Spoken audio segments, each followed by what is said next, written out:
avait reçu 2 balles dans la tête. Le logis était propre, humble, paisible, honnête. On voyait un rameau béni sur un portrait. Une vieille grand-mère était là qui pleurait. Nous le déshabillions en silence. Sa bouche pâle s'ouvrait. La mort noyait son œil farouche. Ses bras pendants semblaient demander des appuis.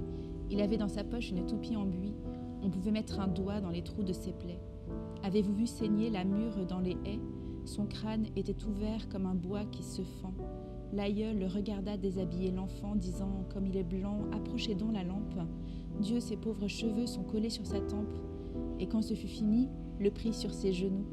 La nuit était lugubre. On entendait des coups de fusil dans la rue où l'on en tuait d'autres. « Il faut ensevelir l'enfant, dirent les nôtres. » Et l'on prit un drap blanc dans l'armoire en noyer.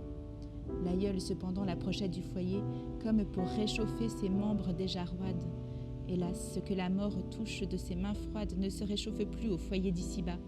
Elle pencha la tête et lui tira ses bas, et dans ses vieilles mains prit les pieds du cadavre. « Est-ce que ce n'est pas une chose qui navre » cria-t-elle. « Monsieur, il n'avait pas 8 ans.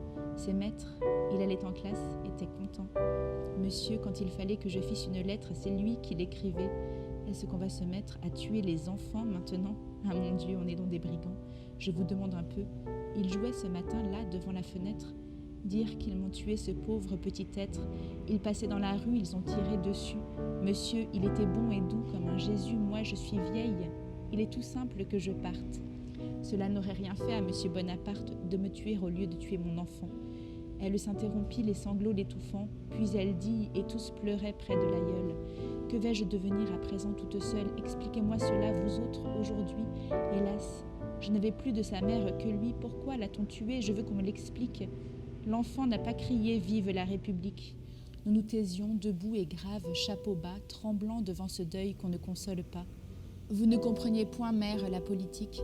Monsieur Napoléon, c'est son nom authentique et pauvre. Et même prince, il aime les palais. Il lui convient d'avoir des chevaux, des valets, de l'argent pour son jeu, sa table, son alcôve, ses chasses. Par la même occasion, il sauve la famille, l'église et la société. Il veut avoir 5 loups pleins de roses l'été où viendront l'adorer les préfets et les maires. C'est pour cela qu'il faut que les vieilles grand-mères, de leurs pauvres doigts gris que fait trembler le temps, cousent dans le linceul des enfants de 7 ans.